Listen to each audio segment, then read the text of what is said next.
সবাইকে ফ্যামিলি ছোট মোটো শর্টসে ওয়েলকাম। আজকের পালা কাটোয়া থেকে বাড়ি আসার সময় তো একদমই মন ভালো থাকে না, বৃষ্টির মন এখানে খুবই খারাপ। আর এই কুকুর ছানা এগুলোকে তো আমি খুব মিস করবো।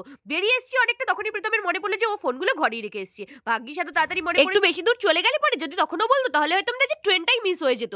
তারপরে এখানে বৃষ্টি কান্নাকাটি আরম্ভ করে দিল, ওর মা ওকে বাড়ি আসতে দিচ্ছে না তাই আমাদের সাথে। তারপরে আমরা টোটো করে চলে গেলাম, আর যেতে যেতে আমি ভাবলাম যে অনলাইনে টিকিটটা কেটে নিই। রাস্তায় পড়লো এটিএম, টাকা তুলে নিলাম, আর তারপরে আমরা পৌঁছে গেলাম স্টেশনে পৌঁছে গিয়ে নিয়ে নিলাম মাজা। এত ঠান্ডা লেগেছে, তার মধ্যে মাজা খাওয়াটা কিন্তু জরুরি। তারপর আমাদের ট্রেন চলে এলো, আর এত ভিড় ট্রেন দেখে আমার একদমই মন ভালো ছিল না। প্রীতম খুবই খুশি, কারণ ও পেয়েছিল জানলার ধারে সিট। আর ট্রেনে যেতে যেতে খেতে তো হবেই, কারণ আমি ভাবি যে খেতে থাকলে পরে তাড়াতাড়ি টাইমটা কেটে যায়। আর ট্রেনে ঘুমানোটা আমার স্বভাব, আর ওটা আমি ঘুমাবোই। তারপর আমরা নেমে গেলাম স্টেশনে। নেমেছি, ট্রেন চেঞ্জ করবো সেটা বড় কথা না, বড় কথা হচ্ছে স্টেশনে নেমেছি কেকগুলো খেতে হবে। আদিত্য নিয়ে এলো চিপস আর কেক। তোমাদের কোনটা বেশি ভালো লাগে, চিপস না কেক? তাড়াতাড়ি কমেন্টসে বলে দাও। দেখতে দেখতে চলে এলো আমাদের ট্রেন। আর আজকে শর্টসটা এই অবধি। ভালো লাগলে লাইক কমেন্ট শেয়ার আর সাবস্ক্রাইব করে দিও যদি চ্যানেলে নতুন হয়ে থাকো। দেখা হচ্ছে পরবর্তী শর্টস, ততক্ষণের জন্য টাটা।